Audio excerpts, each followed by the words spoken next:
Hey, welcome to another edition of the Score Computer, brought to you by Lone Star Gridiron, the authority on Texas high school football. I'm your host, the Smash, Justin Simmons. Well, we got a lot that we have to get into this week, so let's take a quick look at what happened back in week 11.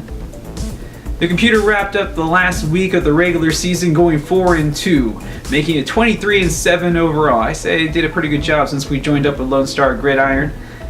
Those two teams that were able to beat the odds, San Angelo Central, taking care of Mojo. Very impressive there. And then the Cedar Creek Iron Eagles. Look, folks, this team's been around for 4 varsity years. This is the first time they've had a winning district season. This is the first time they're making the playoffs, and they were able to end McCallum's big run of consistency of making the playoffs this past week. Congratulations to Coach John Edwards and his squad and all the fantastic fans out of Cedar Creek. I know you guys are going to have fun going dancing for the very first time.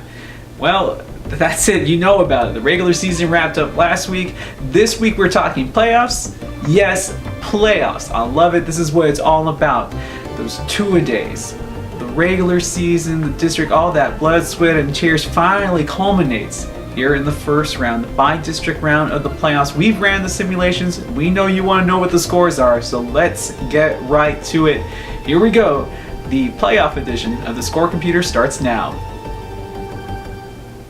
Seeing that it's the playoffs, we're going to bring you 8 scores this week. We're going to start off in 2A Division 1, where it's the Wellington Rockets taking on the Abernathy Antelopes. The computer likes this one to go in favor of the Rockets, 28-14. Both teams looking pretty even. It should be interesting. Moving on to 4A Division 2. One of the powerhouses of the Rio Grande Valley, the Port Isabel Tarpons, will meet against the Cuero Gobblers. Again, another matchup, 2 pretty even teams. However, the computer really likes the Gobblers in this one.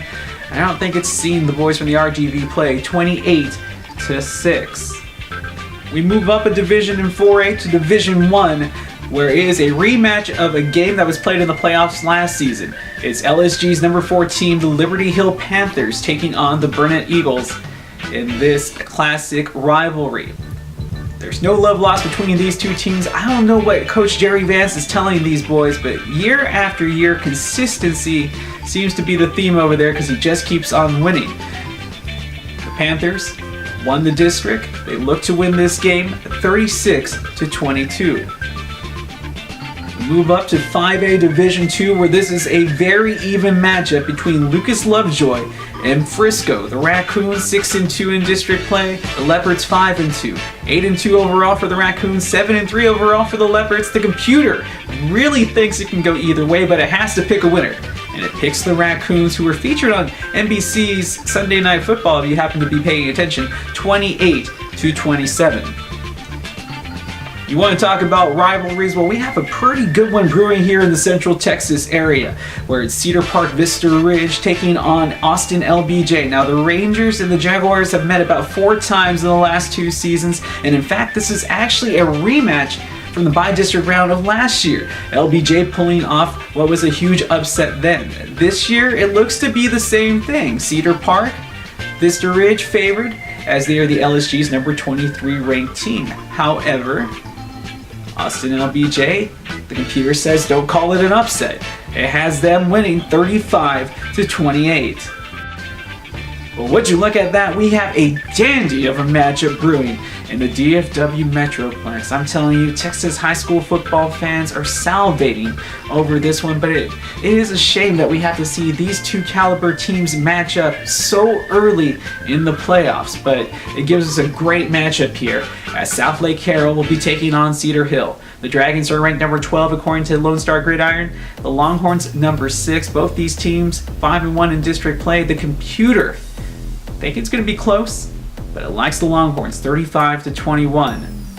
We pop up to 6A Division 1 with another rematch of a game that was played here in the Austin area, where it's going to be the Round Rock Dragons taking on LSG's number 11th ranked Westlake Chaparrals. They will be playing this game at Westlake just like they did last season.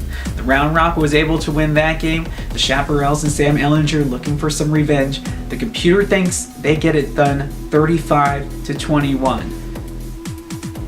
We move back down to the Rio Grande Valley where we have our final game in 5A Division I, where it's going to be my hometown, the Donner Redskins, playing host to the Mission Veteran Memorial Patriots, and what should be a very close game. The Donner Redskins winning their district 7-0, a perfect district record. The Patriots, though, not bad, 4-2 in district, 7-3 overall. But this game is being played at Benny LaPride Stadium, and the computer knows it. I'm telling you, I think the home crowd makes a difference. The computer thinks so also. 33-28, the Redskins in a close one. Don't forget, folks, if you have a specific game that you would like us to check out, go ahead and give a call on the voice line here at Lone Star Gridiron. That number 713-568-6361. Well, that's the show this week. I want to thank you again for tuning in with us here on the Score Computer, brought to you by Lone Star Gridiron, the authority on Texas high school football. A quick shout out to my main man Chris over at Lone Star Gridiron. If it wasn't for him, none of this is possible, so a big happy birthday to him. To you veterans out there, I'm pretty sure this is going to air after Veterans Day, but I wanted to thank you so much for everything you have done, past and present, to ensure that we can celebrate our liberties and our freedoms here in this great country that we call the United States. And of course, you football fans out there that have been following along the whole way, we will be along with you to that road to Houston. And remember, that's where it's being played this year. So if you're chasing those Friday night lights, that means that your team is probably still in the playoffs. And congratulations to them once again. And have fun and be safe. Enjoy it. I know for some of you, this is going to be the last time that you'll get to enjoy those Friday night lights with your son playing out there, or your daughter cheerleading, or your kid in the band. I know there's a bunch of parents there too. Well, anyways, I'll ramble on. Just remember, we'll see you next week. And of course, Texas forever.